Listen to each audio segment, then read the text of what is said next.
جس گھر پر علم لگے گا اس گھر پر حسینی کرم بھی برسے گا۔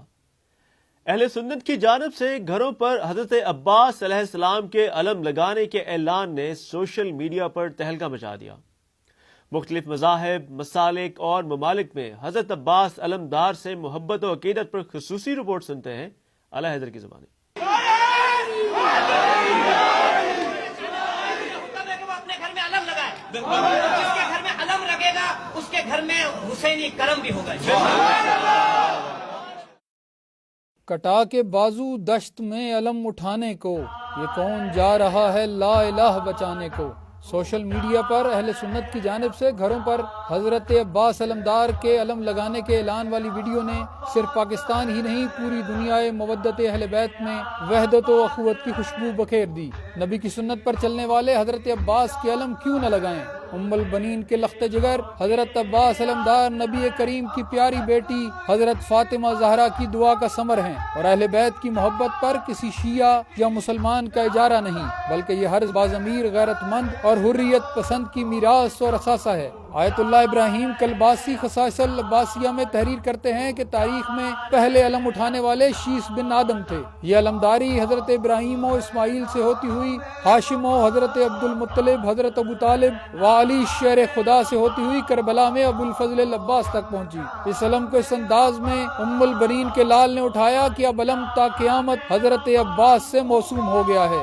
اور یہی وہ علم ہے جو ولی العصر لے کر اٹھیں گے۔ جب کربلا سے لوٹا ہوا مال یزید کے پاس بھجوایا گیا تو علم عباس کے قبضے اور دستے کے سوا کوئی جگہ محفوظ نہیں تھی۔ یزید لعین بھی حضرت عباس کی وفا کو ماننے پر مجبور ہو گیا اور پکار اٹھا کہ لاکھوں کے حملے میں علم کے قبضے کا محفوظ رہنا عباس علمدار کی شجاعت کی علامت ہے۔ ماہرین علم الاعداد کا کہنا ہے کہ باب حسین کے اعداد 133 ہیں اور عباس کے بھی عدد 133 ہیں، یعنی اگر علی ابن ابی طالب رسول خدا کے مدینے کا دروازہ ہیں تو عباس علمدار حسین کے کربلا معلیٰ کا باب ہیں۔ اسی لیے ہر مذہب، ملک، عقیدے، مسلک کا فرد اقلیم وفا کے سلطان باب الحوائج حضرت عباس کا محب و عقیدت مند نظر آتا ہے۔ البانیہ کے کمیونسٹ معاشرے میں کوہ تومور پر عباس علی کی صدیوں پرانی زیارت گاہ اہل نظر کو حضرت عباس علمدار کی سلطنت وفا کی لامحدود سرحدوں کا پتہ بتاتی ہے، جہاں لاکھوں یورپین حضرت عباس کی زیارت گاہ پر حاضری دے کر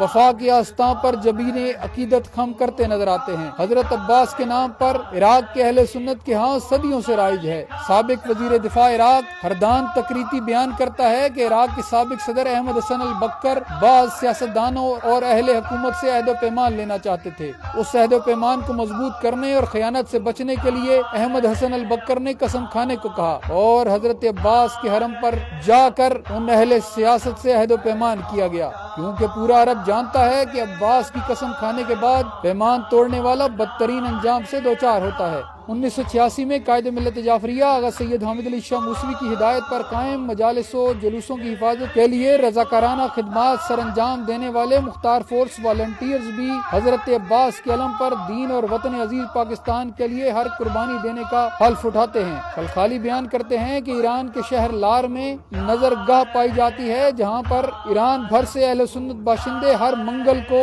اپنے اہل خانہ کے ساتھ آتے ہیں اور حاجت پوری ہونے پر نظر و نیاز ادا کرتے ہیں۔ اردو زبان کے پہلے عوامی شاعر لسان العصر نذیر اکبر آبادی اہل سنت گھرانے میں پیدا ہوئے۔ دنیا کی بے ثباتی پر شعراء آفاق بنجارہ نامہ جیسی نظم تخلیق کرنے والے نذیر اکبر آبادی کا یہ ماننا تھا کہ آخرت میں کوئی شے کام نہیں آئے گی۔ قزاق کجل کا رستے میں جب بھالا مار گراوے گا، دھن دولت ناتی پوتا کیا، ایک کنبا کام نہ آوے گا، سب ٹھاٹھ پڑا رہ جاوے گا، جب لاد چلے گا بنجارہ۔ اسی نذیر اکبر آبادی نے کرناٹک میں ایک ہندو جوان کے کٹے ہاتھوں کے جڑنے کا معجزہ دیکھا تو حضرت عباس کی کرامت پر 80 بندوں پر مشتمل مخمس تحریک کیا اور پکار اٹھے، یا علی عباس غازی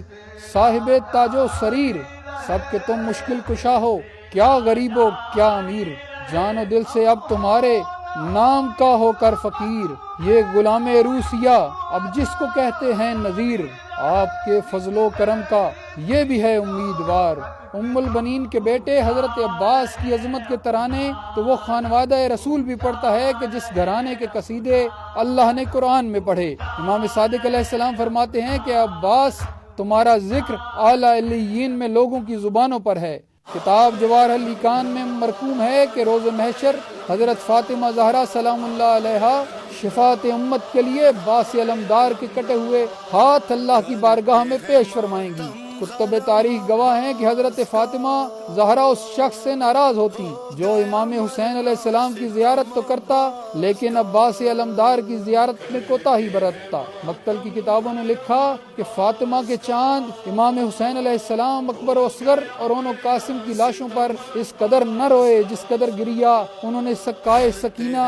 حجاب زینب الکبریٰ حضرت عباس علمدار کی لاش پر کیا۔ اسی لیے لہوف نے عرب شاعر کا مرثیہ لکھا کہ لوگوں کے رونے کا زیادہ حقدار وہ جوان عباس ہے جس پر کربلا میں نواسہ رسول امام حسین علیہ السلام بھی روئے۔ میر احمد نوید نے اس دردناک منظر کا نقشہ اس انداز میں کھینچا کہ جب شاہ نے بے بازو تپتی ہوئی ریتی پر عباس کو دیکھا ہے، زینب کو پکارا ہے، امامہ اتارا ہے، سر خاک پہ مارا ہے، تم ہی ہو دعا میری، تم ہی ہو صدا میری، میں ہوں اگر آئینہ تم ہی ہو جلا میری، ہاں میری ابا تم ہو، زینب کی ردا تم ہو، تم ہی سے یہ پردہ ہے، بچوں کے اب تماچے اے بیبیوں لگیں گے، شام غریباں ہوگی، خیمے بھی اب جلیں گے، شہ رہ گئے ہیں تنہا کوئی نہیں ہے زینب، غازی کے بعد شہ کا کوئی نہیں ہے زینب۔